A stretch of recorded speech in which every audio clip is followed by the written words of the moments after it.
Hello दोस्तों, स्वागत है आपका अपने YouTube channel Sunday study point पे। हम आपके लिए लेकर आए हैं हरियाणा जी के जीएस के टॉप 20 महत्वपूर्ण प्रश्न हैं जो परीक्षा में बार बार पूछे जाते हैं और आगे भी पूछे जाएंगे। और वीडियो को अंत तक देखिएगा। वीडियो पसंद आती है तो वीडियो को लाइक कीजिए, अपने दोस्तों के साथ शेयर कर दीजिएगा। यदि आप चैनल पर नए हैं तो चैनल को सब्सक्राइब कर लीजिए, साथ में बेल आइकन को प्रेस कर लीजिए। जब हमारी अगली वीडियोज़ अपलोड होंगी उसका नोटिफिकेशन सूचना आपको समय पर मिल सके दोस्तों। और एसएससी द्वारा जल्द ही परीक्षाएँ करवाई जाएंगी, तो आप अपनी तैयारी करते रहिएगा हमारे साथ। देखिए आज का हमारा पहला वीडियो प्रश्न आ गया है। निम्नलिखित शासकों में से किसने बादन को युद्ध में हराया था और उनके क्षेत्र पर कब्जा कर लिया था? अनंगपाल, हर्षवर्धन, महेंद्रपाल वन, पृथ्वीराज तृतीय। देखिए निम्नलिखित शासकों में से किसने बादन को युद्ध में हराया था और उनके क्षेत्र पर कब्जा कर लिया था? ये सही आंसर हमारा ऑप्शन नंबर 4 हो जाएगा। ये पृथ्वीराज तृतीय थे, ठीक है, पृथ्वीराज चौहान, जिनका शासक ये भिवानी सिरसा तक था उनका, ठीक है, काफ़ी लंबा उनका राज्य था। चलिए अगला प्रश्न चलते हैं। और ये 12वीं सदी में थे। ये 12वीं शताब्दी के संत पूर्ण भक्त को किस नाम से जाना जाता है? चौरंगीनाथ, गोरखनाथ, मस्तनाथ, तोतानाथ। कि 12वीं शताब्दी के संत पूर्ण भक्त, ठीक है, किस नाम से जाना जाता है इन्हें? ये सही आंसर चौरंगीनाथ के नाम से जाना जाता है। और चौरंगीनाथ जी ने जो अपना स्थलबोर जो है, मठ जो है स्थलबोर, ये रोहतक से निकलते हुए कुछ ही दूरी पर है। इन्होंने स्थापना की थी इसकी, ठीक है। और ये गुरु गोरखनाथ जी के नाथों में से एक नाथ है ये, जो 9 नाथ हैं ये, ठीक है, याद रखिएगा आप। फतेहाबाद में कुणाल के पुरातात्विक स्थल से प्राप्त हुए अधिकांश प्रमाण किससे संबंधित है? ठीक है, पूर्व हड़प्पा काल, परिपक्व हड़प्पा काल, उत्तर हड़प्पा काल या पश्च हड़प्पा काल। ये सही आंसर हमारा ऑप्शन में फर्स्ट हो जाएगा, पूर्व हड़प्पा काल के हैं संबंधित है ये, जितने भी फतेहाबाद में जो कुणाल के पुरातात्विक स्थल से प्राप्त हुए हैं, ठीक है। चलिए अगला प्रश्न हमारा, प्रसिद्ध भाषा ग्रंथ विचार सागर किसने लिखा था? बाबा मेघनाथ, साधु निश्चल दास, योगी मेहरनाथ, महंत श्रीयू नाथ। तो सही आंसर हमारा ऑप्शन नंबर 2 हो जाएगा, साधु निश्चल दास द्वारा लिखा गया था प्रसिद्ध भाषा ग्रंथ, ठीक है। चलिए अगला प्रश्न हमारा, गुरु नानक की जिंदगी और उपदेशों से संबंधित एक महाकाव्य कविता श्री गुरु नानक प्रकाश से के रचयिता कौन है? ये श्री गुरु नानक प्रकाश के रचयिता कौन है? भाई संतोख सिंह, दीदार सिंह, साहिब सिंह, मृगेंद्र, बग्ग सिंह। देखिए सही आंसर हमारा ऑप्शन नंबर फर्स्ट हो जाएगा, भाई संतोष सिंह है ये, ठीक है। गुरु नानक की जिंदगी और उपदेशों से संबंधित एक महाकाव्य है ये, महाकाव्य कविता है श्री गुरु नानक प्रकाश के नाम से। चलिए अगले प्रश्न में चलते हैं हमारे। देखिए 2017 में पूछे गए प्रश्न है और कितने कठिन है ये, शायद आपने देखे भी नहीं होंगे, ऐसा कुछ लेते हैं प्रश्न। चलिए, लेखक दीपचंद निर्मोही को किस पुस्तक के लिए हरियाणा साहित्य अकादमी पुरस्कार दिया गया था? धरती का सफर, चांद का सफर, सूरज का सफर, सूरज का 7वां घोड़ा। ये सही आंसर हमारा ऑप्शन नंबर 3 हो जाएगा, सूरज का सफर, ठीक है। लेखक दीपचंद निर्मोही जी हैं, ये पुस्तक के लिए हरियाणा साहित्य अकादमी पुरस्कार दिया गया था ये, सूरज का सफर। चलिए अगले प्रश्न हमारा, इधर भी गधे हैं उधर भी गधे हैं, ये इधर भी गधे हैं उधर भी गधे हैं कविता किसने लिखी है? सुरेंद्र शर्मा, ओम प्रकाश आदित्य, जैमिनी हरियाणवी, अल्लड़ बीकानेरी।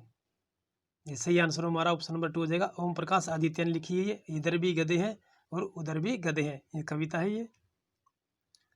चलिएगा अगले प्रश्न में चलते हैं हमारे, हरियाणा के गठन के समय इसमें कितने जिले थे? 11, 9, 8, 7। ये सही आंसर हमारा ऑप्शन नंबर 4 हो जाएगा, 7 जिले थे ये हरियाणा के गठन के समय, जो 1966 में था, ठीक है। 1 नवंबर 1966 को हरियाणा का गठन हुआ था सरदार हुक्म सिंह समिति के तहत। देखिए टोपरा अशोक संबंध कौन से जिले में पाया गया था? कुरुक्षेत्र, भिवानी, अंबाला, करनाल।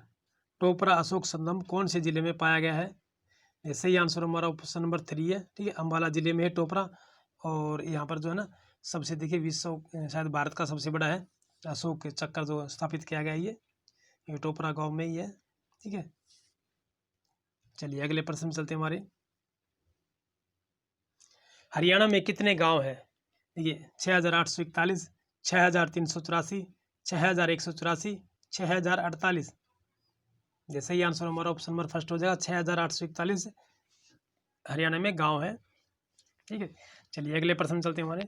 देखिए हमारी एक वीडियो है, वन लाइनर है क्वेश्चन, उसमें 100 क्वेश्चन, उसमें हमने ये सभी टॉपिक दिए गए, कितने गाँव हैं, कितने है ना, हरियाणा के जितने भी ये वन लाइनर में दे रखे हैं हमने, वो वीडियो देखिएगा आप, उसमें आपको काफ़ी क्वेश्चन मिल जाएंगे जो परीक्षा की दृष्टि से बहुत ही महत्वपूर्ण है। ये छोटे छोटे क्वेश्चन है, हरियाणा में कितने गाँव हैं, कितने ज़िले हैं, है ना, जो उसमें मैंने डिटेल से करवा रखा है, और वन लाइनर वीडियोज़ है वो भी देख लीजिएगा आप।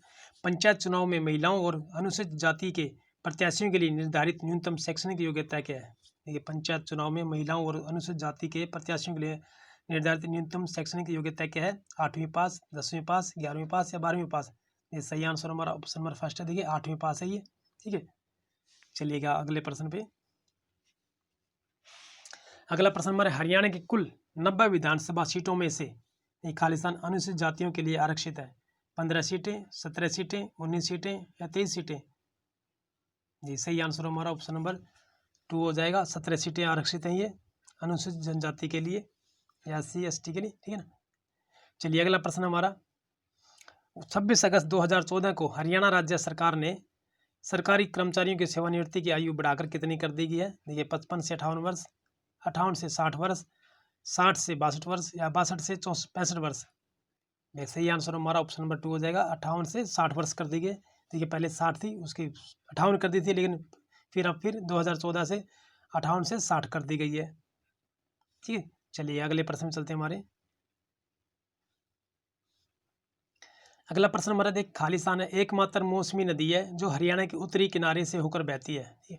हरियाणा का जो उत्तरी किनारा है वहाँ से होकर बहती है। घग्गर नदी, यमुना नदी, सतलुज नदी, व्यास नदी एकमात्र मौसमी नदी है, यानी कि बरसात के मौसम में ही इसमें पानी आता है। तो ये कौन सी नदी है, देखिए घग्गर नदी है ये। ठीक है, एकमात्र मौसमी नदी है हमारी हरियाणा की, और ये हरियाणा के उत्तरी किनारे से होकर बहती है।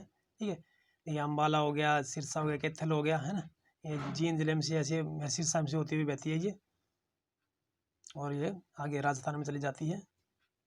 चलिए अगला प्रश्न हमारा। हरियाणा की राज्य सरकार ने राष्ट्रीय हरित कोर योजना के तहत खालिस्तान की स्थापना की है। पारिस्थितिकी क्लब, प्रकृति क्लब, पारिस्थितिकी समूह, सौर क्लब।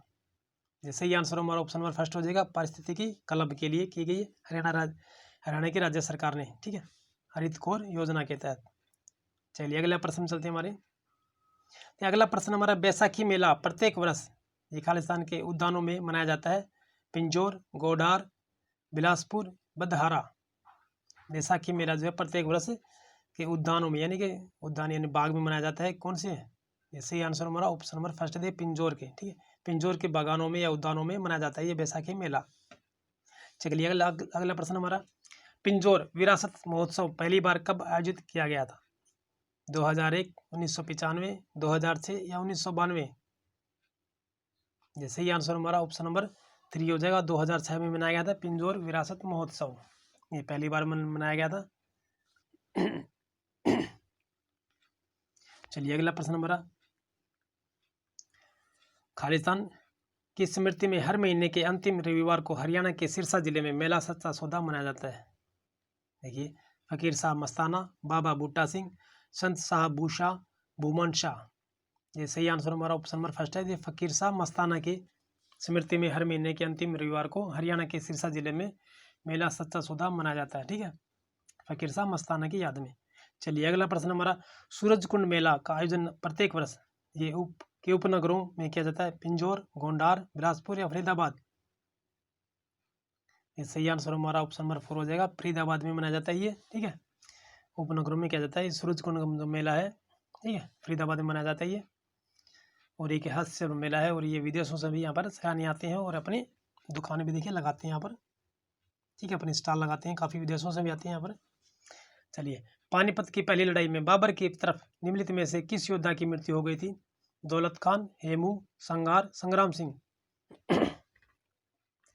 देखिए पानीपत की जो पहली लड़ाई है 1526 में हुई थी। ठीक है, बाबर और किसके बीच हुई थी। देखिए पानीपत की पहली लड़ाई बाबर की तरफ से। ठीक है, किस योद्धा की मृत्यु हो गई थी।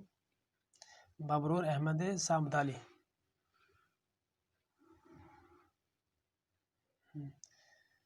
राठौर अहमद। ये सही आंसर हमारा ऑप्शन नंबर फर्स्ट हो जाएगा, 3 हो जाती है। संगार सिंह की मृत्यु हो गई थी ये पानीपत की पहली लड़ाई में बाबर की तरफ निम्नलिखित में से किस योद्धा की मृत्यु हो गई थी? ठीक है, संगार की मृत्यु हो गई थी। चलिए अगले प्रश्न चलते हैं हमारे। अगला प्रश्न हमारा, सूफी संत मोहम्मद सरमाद की प्रेरणा का निरंतर साथी और स्रोत निम्नलिखित में से किसे माना जाता है? अभयचंद, बू अली शाह कलंदर, दारा शिको, फरीदुद्दीन गंजे शक्कर। ये सही आंसर हमारा ऑप्शन नंबर फर्स्ट हो जाएगा, अभयचंद को। ठीक है, सूफी संत मोहम्मद सरमाद की प्रेरणा का निरंतर साथी और स्रोत निम्नलिखित में से किसे माना जाता है? ये अभयचंद जी को माना जाता है। चलिए अगले प्रश्न में चलते हैं हमारे। ये आज का हमारा अंतिम क्वेश्चन था दोस्तों। यदि आपको वीडियो पसंद आए तो वीडियो को लाइक कीजिएगा, चैनल को सब्सक्राइब कर लीजिए, अपने दोस्तों के साथ शेयर कर दीजिएगा। फिर मिलते हैं अगले नेक्स्ट वीडियो में, तब तक के लिए जय हिंद।